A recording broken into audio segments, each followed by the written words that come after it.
Assalamualaikum warahmatullahi wabarakatuh. Eh, kita akan membahas soal-soal gitu ya, dalam rangka untuk persiapan ujian. Yang pertama adalah bilangan berpangkat. Masih ingat bilangan berpangkat? Yang kita ingat dalam bilangan berpangkat adalah yang pertama, jika ada perkalian berpangkat dengan bilangan pokok sama, maka pangkatnya kita tambahkan. Kalau pembagian, maka pangkatnya dikurangi. Jika bilangan berpangkat dipangkatkan lagi, maka pangkatnya dikalikan. Jika ada pangkat negatif, maka kita jadikan pangkat positif. Ini adalah beberapa sifat dari bilangan berpangkat. Oke, mari kita terapkan untuk menyelesaikan soal berikut. Bentuk sederhana dari ini ya. Langkah pertama adalah nanti ada dua cara. Cara yang pertama adalah kita operasikan dulu yang sejenis. Atau cara yang kedua, kita pangkatkan dulu.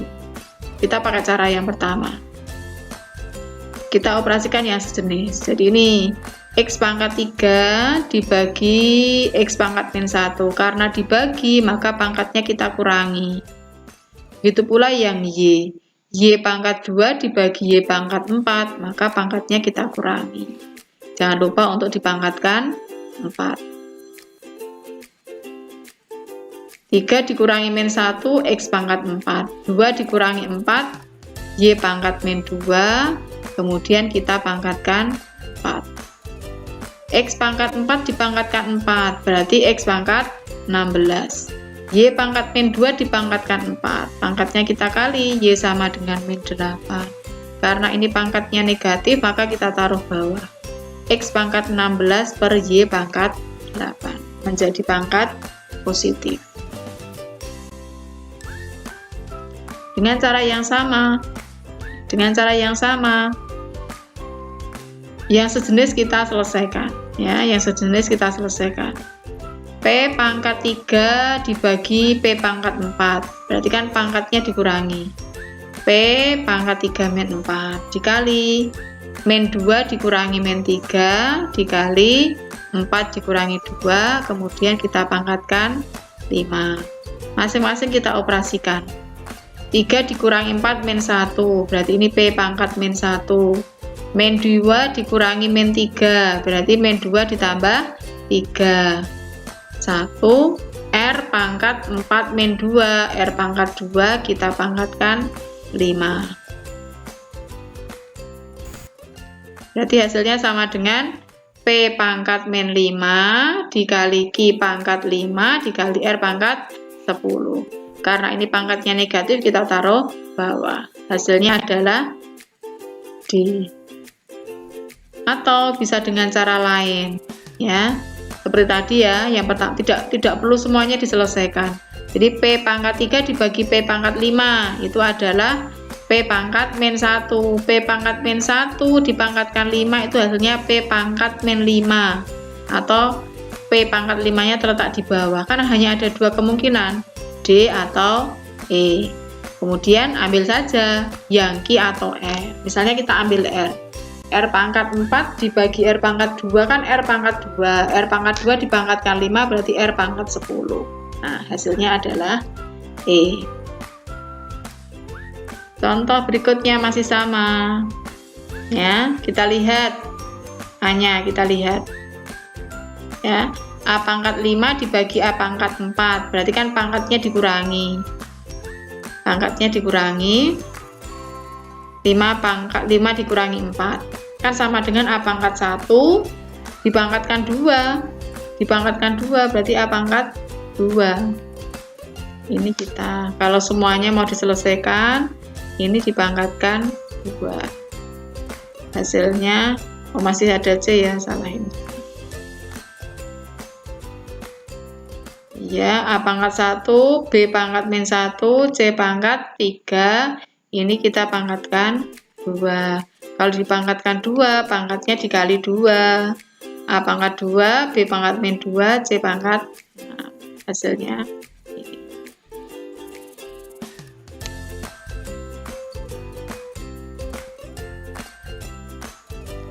Nilai mutlak dari AX plus B sama dengan C itu artinya ada dua. Jadi yang pertama positif, AX plus B sama dengan C, dan AX plus B sama dengan min C. Atau bisa kita tulis seperti ini.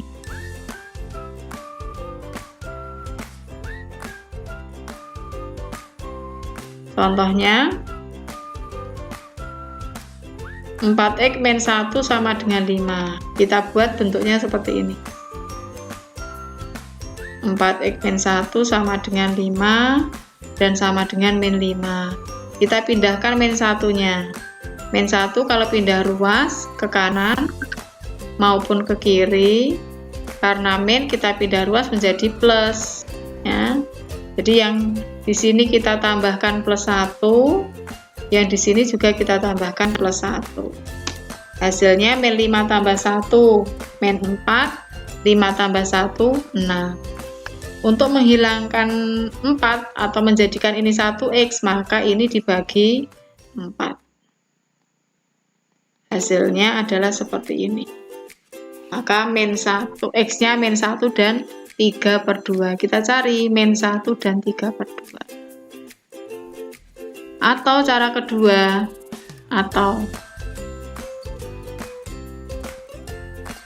kedua, dengan mensubstitusikan hasil yang ada. Kita misalkan X sama dengan 1. X sama dengan 1 kita masukkan ke persamaan. 4 dikali 1 dikurangi 1 itu sama dengan berapa? 4 dikurangi 1 3 ya. Berarti sama dengan 3, ini sama dengan 3. Kan 3 itu kan tidak sama dengan 4. Maka hasilnya salah. Terus kita masukkan 3/2. X kita ganti min 3/2. Kita masukkan 4 kali min 3/2 min 1. Hasilnya berapa? Kita coret ya. Ini min 2 kali min 3 min 6 min 1 berarti min 7. Ini hasilnya 7. 7 kan juga tidak sama dengan 4. Maka ini hasilnya juga salah. Berarti yang A ini salah. Yang B sama salah. Yang C juga sama. Oh, min 1 ya. Min 1 kita cek X sama dengan min 1. Caranya sama. Berarti ini 4 dikali min 1 dikurangi 1 sama dengan ini min 4 dikurangi 1 min 5. Nilai mutlak dari min 5 adalah 5. Berarti kan jawabannya betul. Min 1 betul. Min 3/2 salah. Ini salah. Berarti kan ini yang benar. Gitu. Ya, ini juga dengan cara yang sama. Kita buat 4 min 3 itu sama dengan 2 dan sama dengan min 2. Ini yang kita pindah ruas adalah 4. 4 kita pindah ruas ke kiri dan kita pindah ruas ke kanan. Karena nilainya positif, ketika dipindah ruas menjadi negatif. Ya, ini min 4, di sini juga min 4. Kita operasikan. Min 2 min 4 min 6, 2 min 4 min 2. Berarti hasilnya seperti itu. Kalau mau jadikan 1x, maka ini dibagi min 3. Dibagi min 3. Nah, 2 dan 2/3. Hasilnya ini.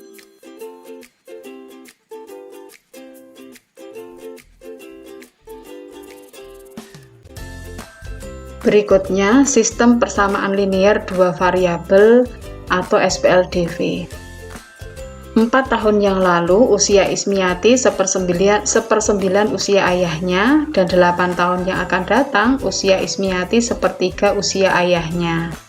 Usia Ismiati sekarang adalah, kita misalkan dulu, karena usia Ismiati dan usia ayahnya sekarang tidak diketahui, kita misalkan usia Ismiati sekarang adalah X dan usia ayahnya Y. Kemudian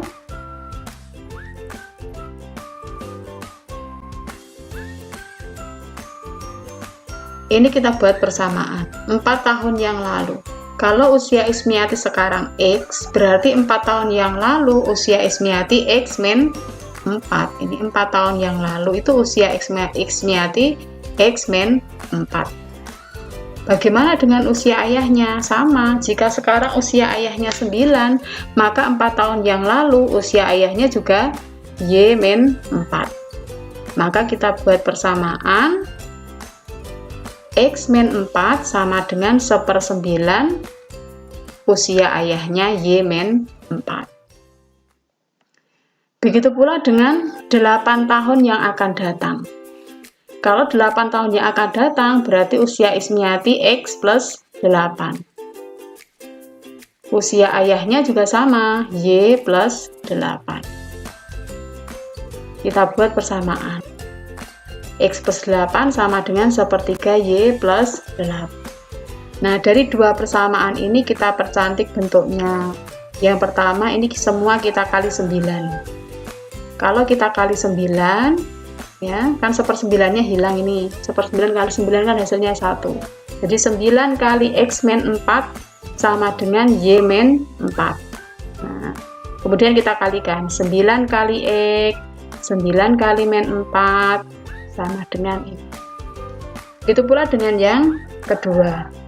Untuk menghilangkan 1/3, maka ini kita kali 3. Kita kali 3. Hasilnya adalah 3X plus 8 sama dengan Y plus 8. Ini juga sama, kita kalikan. Nah, kita kalikan 3X plus 24 sama dengan Y plus 8. Nah, kita memiliki dua persamaan linear. Dari dua persamaan linear ini kemudian kita substitusi eliminasi, ya. Kalau kita eliminasi berarti ada yang dihilangkan. Boleh variabel X, boleh variabel Y. Karena variabel Y-nya ini sudah sama, maka bisa dihilangkan. Diapakan? Dijumlah apa dikurangi? Dengan cara biar hilang dikurangi. Ya, ini dikurangi. 9 dikurangi 3, 6. 36 dikurangi 24, min 60. Y dikurangi Y 0, min 4 dikurangi 8, min 12. Hasilnya ini kemudian yang tidak mengandung variabel X kita pindah ruas. Jadi 6X sama dengan min 12 plus 60. 6X sama dengan 48, X-nya ketemu 8 tahun. Jadi usia Ismiati sekarang adalah 8 tahun. Ya. Kita lanjutkan. Masih sama kasus SPLDV. Langkah pertama adalah kita membuat persamaannya dulu. Kita lihat ini ya. Jika Susi membeli sebuah botol lemon water dan sebuah wafer nabati. Karena harga botol minum dan wafernya belum diketahui, maka kita misalkan dulu. Harga minuman lemon water itu X dan wafer nabati Y. Maka yang pertama ini 2 botol minuman lemon water dan 7 wafer nabati, harganya 59.000. Kita buat persamaannya. Harga sebuah lemon water 2.000 lebih mahal. Berarti X sama dengan 2.000 lebih mahal daripada 2Y. Gitu ya. Nah, dari dua persamaan ini kemudian kita substitusi. X-nya kita gantikan dengan 2000 plus 2Y. X-nya ini kita ganti. Jadi 2 kali 2000 plus 2Y plus 7Y sama dengan 59.000. Ini kita kalikan. Hasilnya 4000 plus 4Y plus 7Y sama dengan ini. Yang bisa dijumlahkan ini ya. Terus yang ini pindah ruas. Ini hasilnya 11Y sama dengan 59.000 dikurangi 4.000.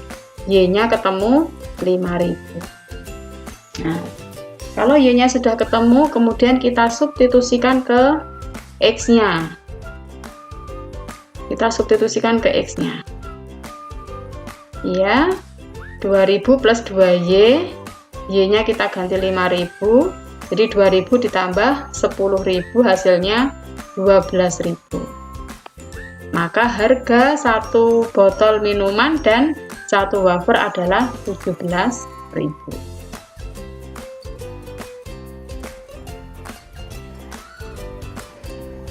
Berikutnya adalah program linier. Kita menentukan model matematika untuk permasalahan program linier.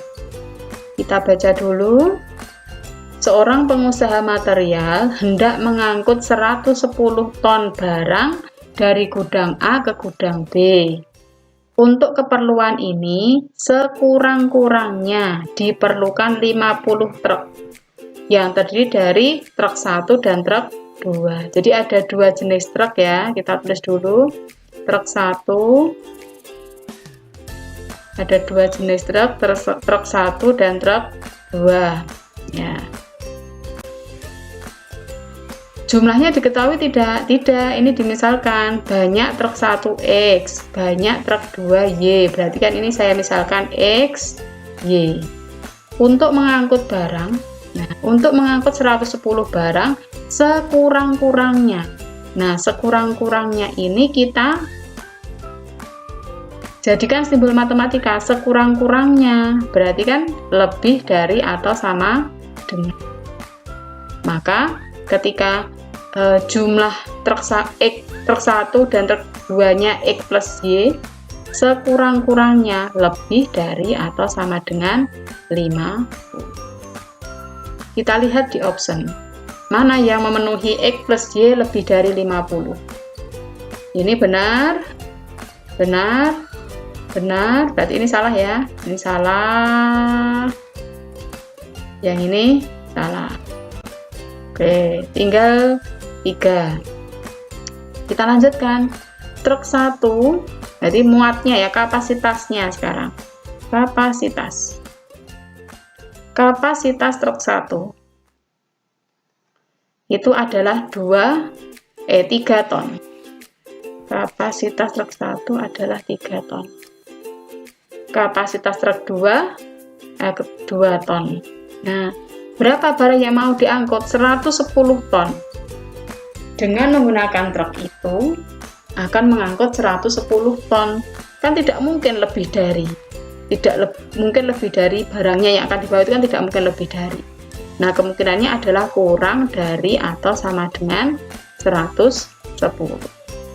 Maka ini kita simpulkan 3X plus 2Y kurang dari atau sama dengan 10. Kita cari 3X, oh ya, ini jawabannya adalah I. Masih dengan program linier, kita lihat soal berikutnya. Pedagang teh mempunyai lemari yang hanya cukup ditempati 60 box teh. Ya, jadi dalam lemari itu hanya cukup ditempati 60 box teh.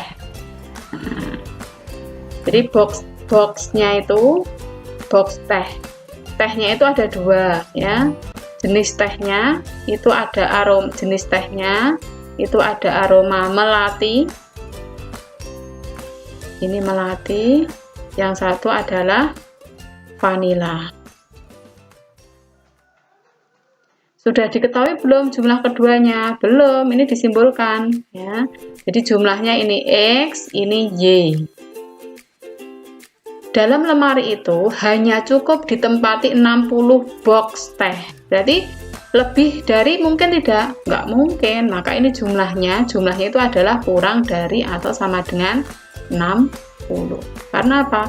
Hanya cukup ditempati ya. Jadi ini simbolnya kurang dari. Kita lihat di optionnya, kurang dari. Ini salah ya. Ini salah. Ini benar, benar, benar, benar. Kemudian berikutnya. Harga teh aroma melati, ini harganya aroma melati adalah 24.000. Ribunya tidak saya tulis, kemudian vanilanya adalah 32.000. Jika pedagang mempunyai modal, nah modal ini kan kaitannya dengan harga beli, berarti kan dihubungkan dengan ini. Maka persamaannya adalah 24X plus 32Y. Nah, mungkin tidak ketika kita membeli itu melebihi dari modalnya, kan nggak mungkin. Otomatis pertidaksamaannya adalah kurang dari modalnya 1.200.000 karena ribunya kita hilangkan. Nah, kalau ini kita sederhanakan ya, kita bagi berapa ini? 2432 kita bagi berapa? Kita bagi 8, berarti ini 3x plus 4y.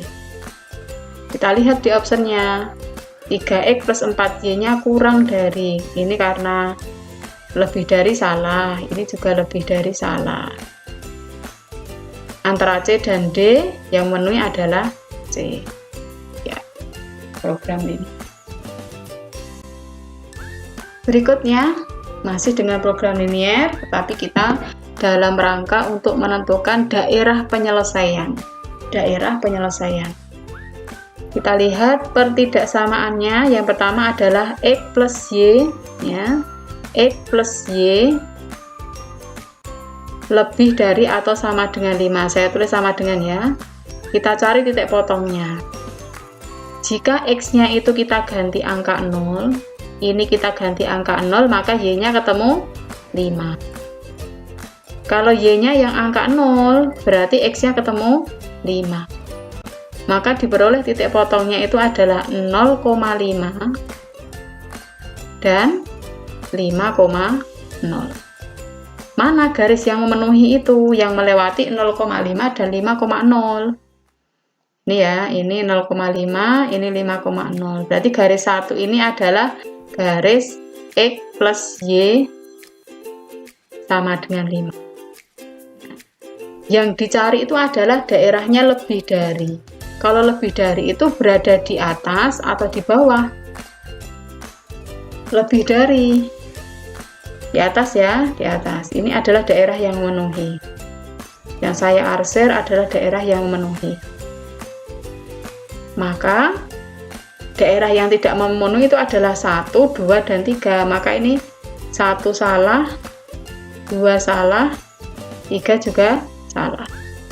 Kemungkinannya tinggal 1, 2, 4, dan 5.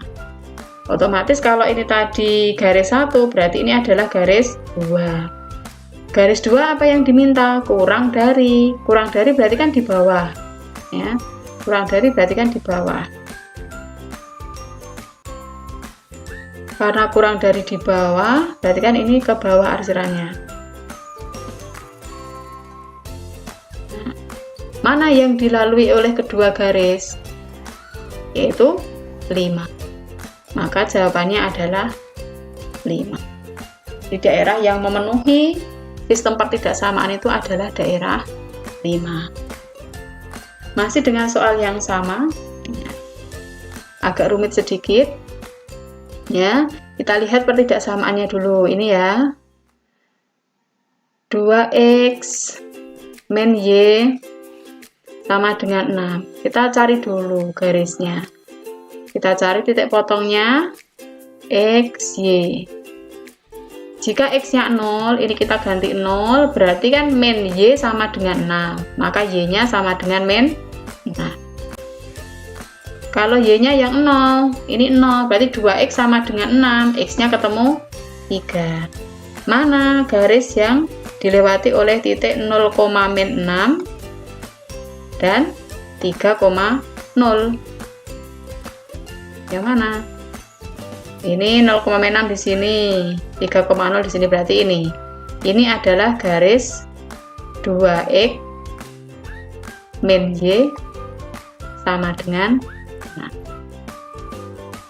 2x min y sama dengan 6. Nah, kita cari daerahnya. Kalau lebih dari itu sebelah kiri atau sebelah kanan. Jika bingung, ambil aja salah satu titik. Misalnya saya ambil titik 0,0 yang terletak di sebelah kiri garis. Kita masukkan di sini. 2 kali 0 min 0 kan hasilnya 0. Apakah 0 itu lebih dari 6? Kan salah. Berarti daerahnya bukan di sini, tetapi di sebelah kanan. Ini daerahnya di sini. Nah, kalau kita sudah mengetahui daerahnya di sini, berarti daerah yang salah apa? PQ salah ya. Berarti ini sudah kita sudah mengeliminasi jawaban. PQ salah. Kemudian kita lihat persamaan yang lain, ketidaksamaan yang lain. Misalnya kita ambil ini.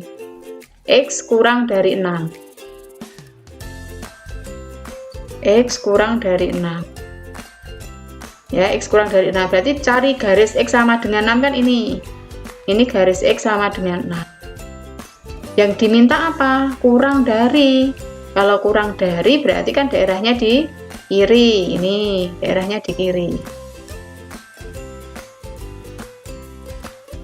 Nah, kita sudah mengeliminasi jawaban lagi. Mana yang salah? T kan salah. Ya. Tinggal 2 jawaban.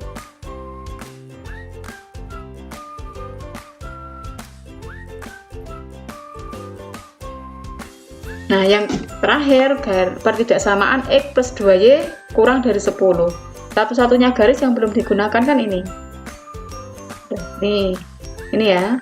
Berarti ini adalah garis X plus 2Y sama dengan 6.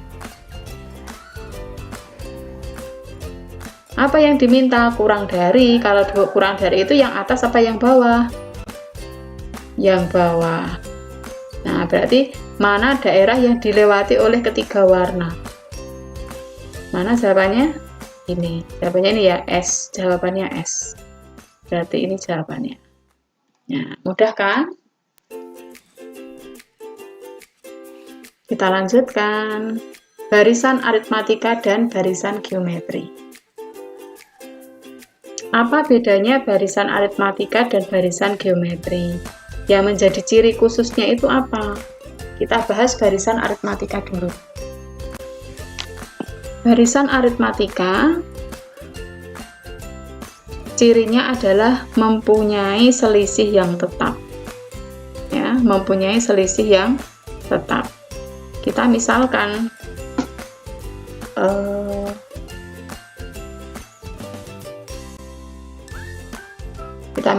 ya, misalnya 10, 16, kemudian 22, kemudian 28. Ini merupakan barisan aritmatika. Kenapa disebut barisan aritmatika? Karena memiliki selisih yang tetap, selisih antar barisan. Selisihnya berapa ini? 6, 6, 6, gitu ya. Jadi selisihnya B-nya itu sama dengan 6, selisih atau bedanya sama dengan 6, kemudian suku pertamanya adalah 10, suku pertama. Berarti kalau mencari UM itu adalah A plus N-1B, maka kalau kita mau mencari U5, jangan U9, berarti kan sama dengan A plus N-1, berarti 9 min 1, 8B. Ya, berapa hasilnya? 10 plus 8 dikali 6. Hasilnya 10 plus berapa? 8 kali 6? 48. Berarti hasilnya adalah 58. Bagaimana kalau kita mencari U21? Berarti U21 sama dengan A plus 21 min 1, 20B. Begitu. Oke, sekarang kita beralih ke soalnya. Diketahui suku kelima sama dengan 21. Suku kelima berarti kita tuliskan U5 sama dengan 21. U5 itu sama dengan A plus 4B. U5 sama dengan A plus 4B ya. Kemudian jumlah suku kedua dan suku keempat, berarti U2 ditambah U4. U2 itu adalah A plus B, kemudian U4 adalah A plus 3B, sama dengan 26. Kita jumlahkan yang sejenis, A dengan A, B dengan 3B. Hasilnya 2A plus 4B sama dengan 26. Kita sudah mendapatkan dua persamaan. Nah, dua persamaan ini kita eliminasi. Iya. A-nya ketemu 5. A-nya ketemu 5. Kemudian kita substitusikan ke salah satu, ketemu B. Ya. Ketemu B, B-nya adalah 16, baru kemudian mencari suku ke 50. Suku ke-50 itu adalah A plus 49B. Hasilnya ketemu 201. Ya. Berikutnya, nah, masih sama dengan barisan aritmatika. Kita cari dulu. Ini berapa? Ini adalah suku pertamanya A. Kemudian selisihnya ini berapa? B-nya adalah 118 dikurangi 121. Ya. A-nya 121, B-nya adalah 118 dikurangi 121 sama dengan min 3. Maka mencari U21 berarti A plus 20B. Ya, A plus 20B. 121 ditambah min 60, hasilnya 61. Barisan aritmatika memiliki selisih tetap, atau ditambah dengan angka yang sama, dikurangi dengan angka yang sama. Bagaimana dengan barisan geometri? Ciri dari barisan geometri itu adalah mempunyai rasio tetap. Ya, rasio itu apa? Perbandingan. Rasio itu perbandingan. Contohnya, misalnya berapa ya? 4, kemudian 8, 16, 32, dan seterusnya. Ini disebut barisan geometri. Kenapa? Karena rasionya tetap. Ya, perbandingannya tetap. Ini dikali 2, dikali 2, dikali 2. Atau perbandingannya tetap ya. Ini disebut dengan barisan geometri. Nah, bagaimana dengan permasalahan ini? Sepotong kawat dipotong menjadi 5 bagian dengan panjang masing-masing membentuk barisan geometri. Berarti ada 5 bagian ya.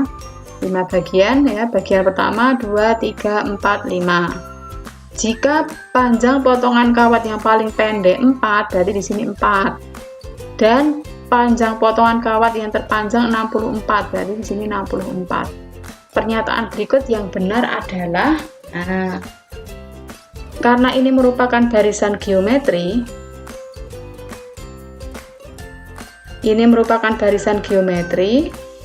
maka pasti dia mempunyai rasio yang tetap atau dikali dengan angka yang sama. Nah, kira-kira ini kita kalikan berapa biar nanti cocok sampai suku kelima itu sama dengan 64. Ya, misalnya kali 2, 4 kali 2 8, 8 kali 2 16, 16 kali 2 32, pas ya, berarti ini kita kali 2,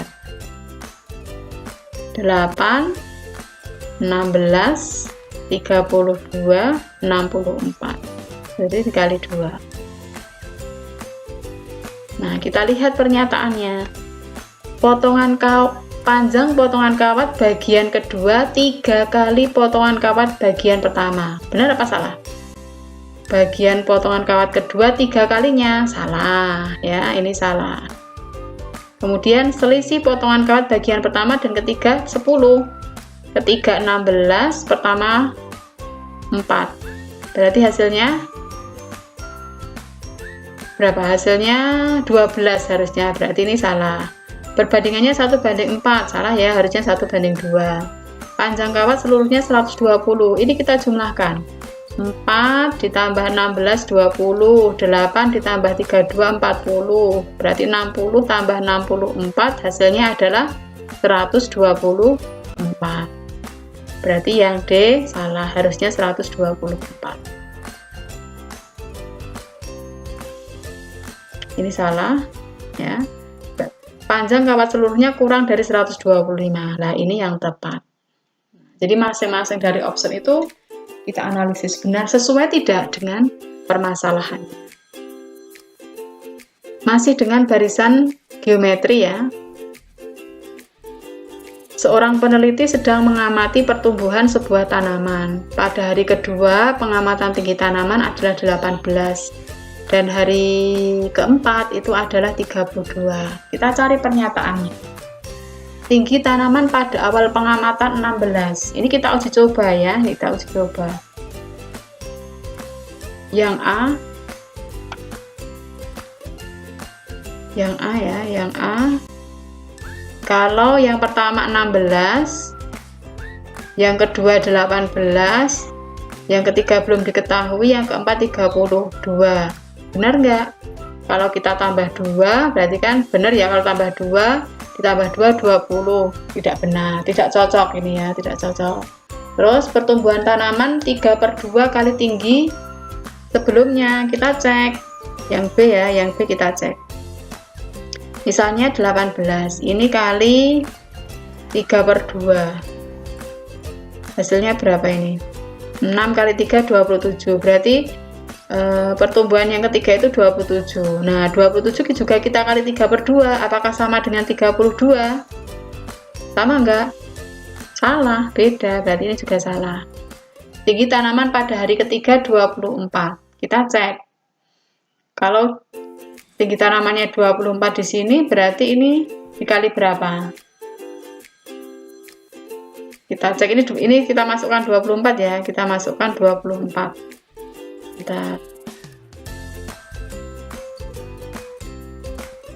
Kita masukkan 24. Kita buat perbandingan 24/18 apakah sama dengan 32 dengan 24. Oke, kita bagi berapa ini? Yang ini kita bagi sebentar. Kita bagi 6 ya. Kita bagi 6 4, kita bagi 6 3. Yang ini kita bagi 8 4, kita bagi 8 3. Oh, ternyata perbandingannya sama. Maka C adalah benar. Kita lanjutkan perbandingan trigonometri. Perbandingan, masih ingat perbandingan trigonometri ini terjadi di segitiga siku-siku ya, terjadi di segitiga siku-siku. Ini misalnya segitiga siku-siku. Kalau di sini adalah sudut A, maka sisi di depan sudut A itu di sini, di depan. Maka kita simbolkan D. Yang ini jelas miring. Miring itu adalah sisi terpanjang dari segitiga siku-siku. Letaknya di depan sudut sikunya, itu miring. Nah, sisanya adalah sa atau samping. Perbandingan trigonometri yang pertama adalah sin. Sin sudut A itu adalah depan per miring. Cos sudut A samping per miring, dan tangan sudut A adalah depan per samping. Sin cos tangen demi sami bisa. Kita terapkan. Jika diketahui segitiga ABC.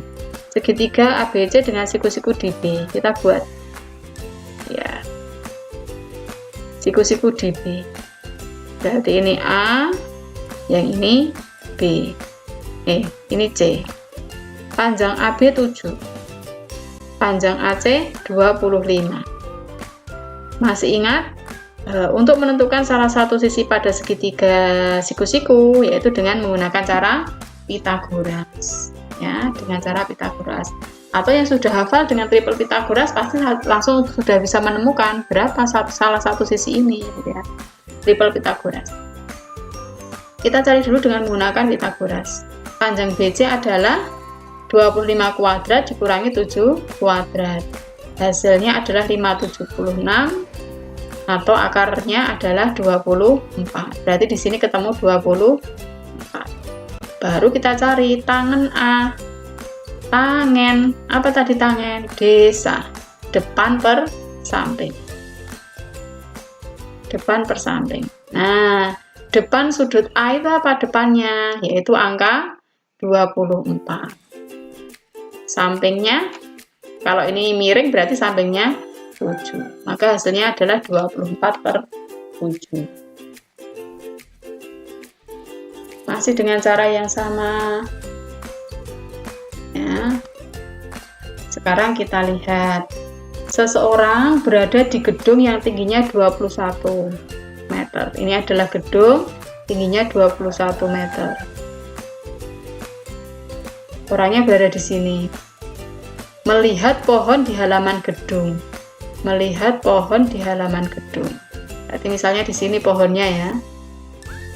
Nah, pohonnya di sini. Ini pohonnya di sini. Halaman gedung dengan sudut 60. Berarti sudutnya di sini 60. Berapa jarak antara pohon dengan gedung? Berarti di sini dicari.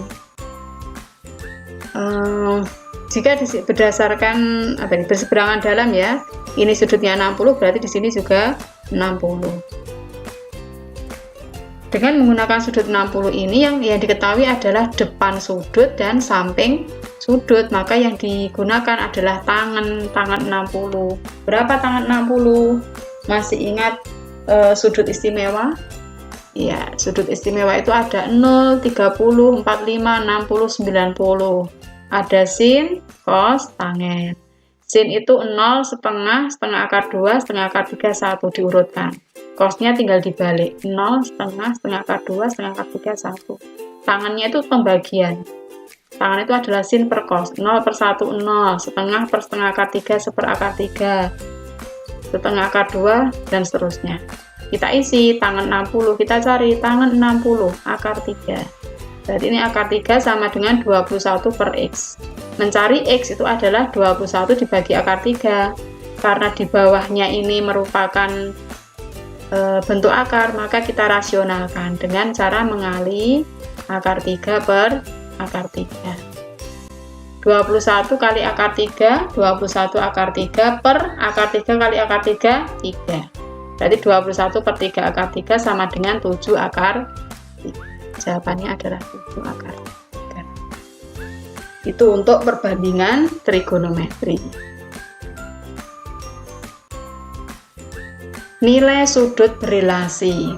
Nah, dalam satu putaran sudut itu kan 360. Kita bagi menjadi 4 bagian.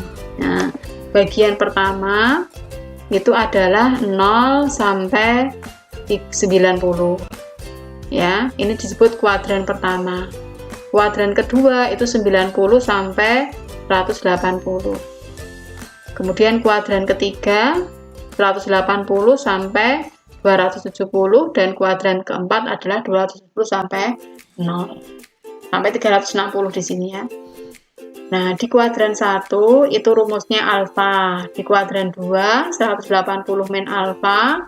Di kuadran 3 180 plus alfa, dan di kuadran 4 360 per alfa.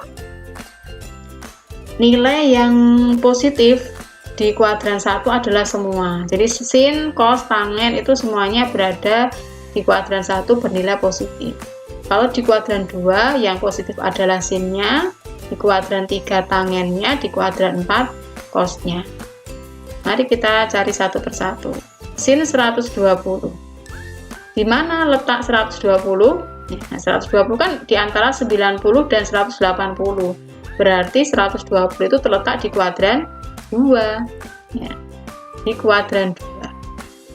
Kalau terletak di kuadran 2, rumus yang kita gunakan adalah 180 min alfa. Maka 120 ini kita ganti 180 min alfa. Jadi alfanya berapa? 60 ya. 180 dikurangi 60 kan 120. Maka ini sama dengan sin 60. Karena terletak di kuadran 2, maka nilainya positif. Sin di kuadran 2 nilainya positif. Maka sama dengan setengah akar 3. Contoh yang lain, 210. Di mana letak 210? Di antara 180 dan 270. Berarti terletak di kuadran 3. Ini terletak di kuadran 3. Apa rumus yang digunakan? 180 plus alfa. Ada? Jadi 180 ditambah berapa? Sama dengan 210 ditambah 30. Maka ini sama dengan cos 30. Karena cos di kuadran 3 itu yang positif tangannya, maka cosnya bernilai negatif. Jadi ini karena terletak di kuadran 3 ya. Terletak di kuadran 3, maka nilainya adalah negatif. Cos 30 berapa? Min setengah akar 3. Satu lagi tangen. Tangen 315. 315 terletak di kuadran berapa? Di sini ya, kuadran 4. Terletak di kuadran 4. Maka rumus yang digunakan adalah 360 min. Min berapa? Sama dengan 315, min 45. Tangen di kuadran 4 itu adalah negatif. Kenapa? Karena yang positif hanya cosnya. Tangen 45 adalah, oh ini tangen 45 1 ya. Tangen 45 adalah min 1. Ya, min 1. Itu contoh dari sudut berelasi. Aturan sinus dan kosinus sekarang. Aturan sinus, ini ya aturan sinus. Ini aturan kosinus.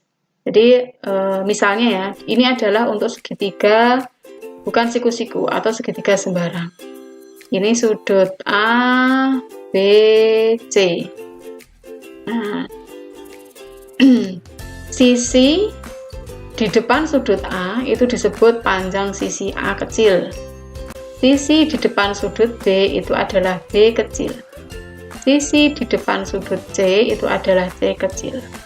Nah, aturan sinus itu adalah A per sin A, B per sin B, C per sin C. Nah, berarti aturan sinus itu digunakan jika saling berhadapan ya. Ini ya. Jadi ini saling berhadapan. Saling berhadapan. Itu menggunakan aturan sin. Sedangkan aturan kosinus, saya buat lagi segitiganya. Ini A, B, C. Ini A, B, C. Nah, A kuadrat sama dengan B kuadrat plus C. Jadi A kuadrat sama dengan B kuadrat plus C kuadrat min 2BC cos A. BC cos A. Jadi kalau kosinus itu digunakan jika yang diketahui adalah 2 sisi dan 1 sudut apit. 2 sisi dan 1 sudut apit.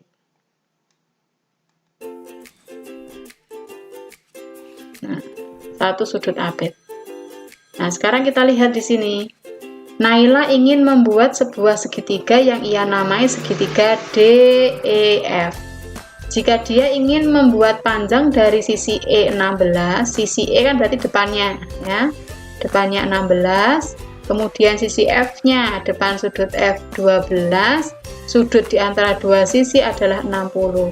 Kita lihat yang diketahui adalah 2 sisi dan 1 sudut apit. Maka yang digunakan adalah aturan kosinus ya, aturan kosinus. EF sama dengan 2 sudut apitnya 16 kuadrat plus 12 kuadrat dikurangi 2 kali 16 kali 12 cos 60. Cos 60 adalah setengah, ini kita coret. Nah, kita kalikan 16 kali 12 ini, hasilnya 208. 208 itu adalah 16 kali 13, maka akar 16 sama dengan 4. Ya, ini jawabannya.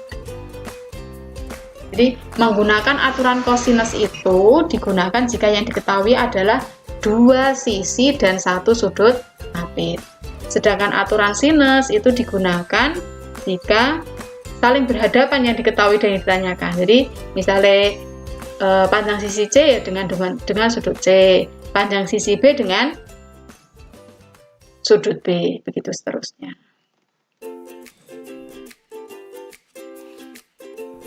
Masih sama dengan aturan sinus kosinus ya. Diketahui segitiga ABC ya. Segitiga ABC. Panjang BC 4. Besar sudut A 60, besar sudut B 45. Berapa panjang sisi AC? Ya, berapa panjang sisi AC? Misalnya ini X. Kita lihat antara yang diketahui dengan yang ditanyakan itu saling berhadapan. Maka yang digunakan adalah aturan sinus. Jadi 4 per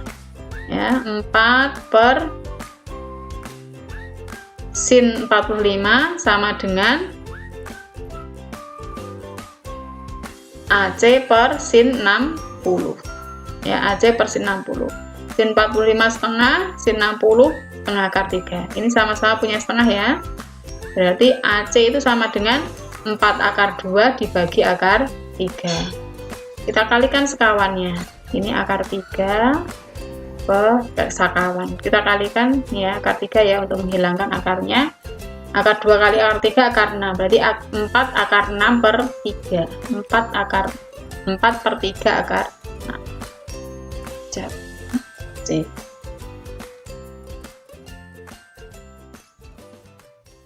Berikutnya adalah matriks, operasi matriks.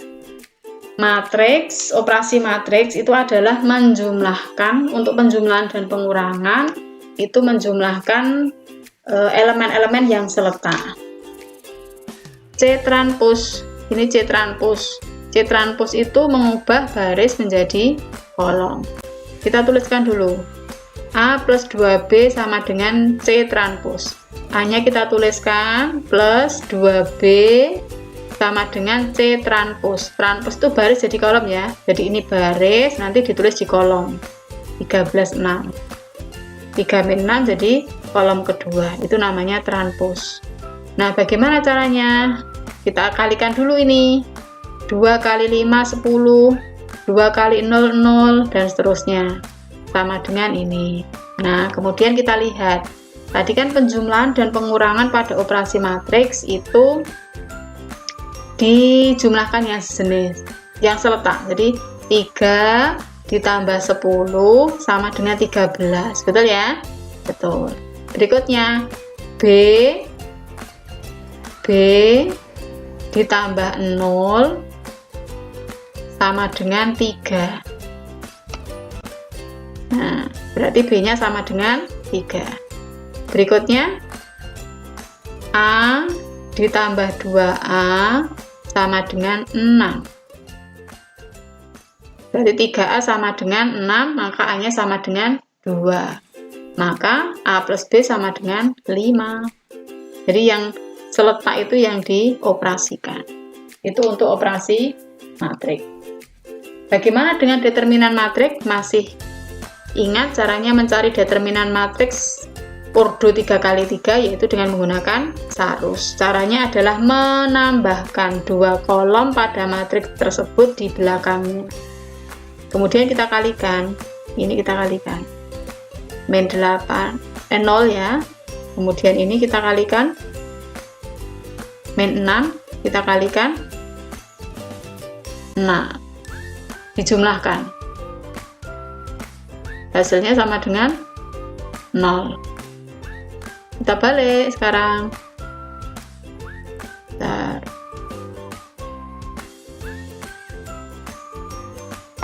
Yang ini berapa? 0.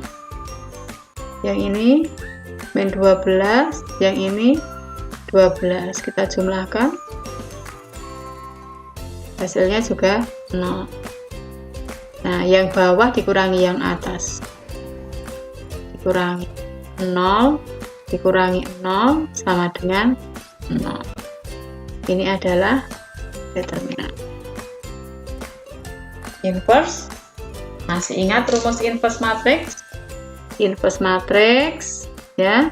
Jika ada matriks A sama dengan ini, maka inverse-nya itu adalah 1 per, ini ya perkalian silang. AD dikurangi BC dikali.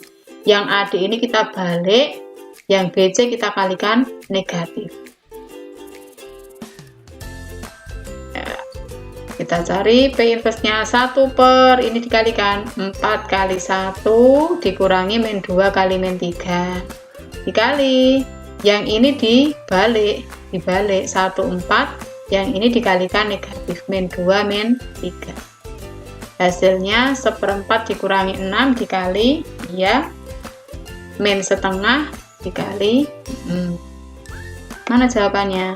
Min setengah, 1 2 3 4.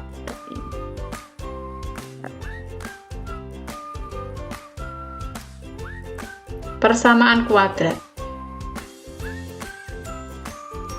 Bentuk umum persamaan kuadrat itu adalah ax kuadrat plus bx plus c sama dengan 0.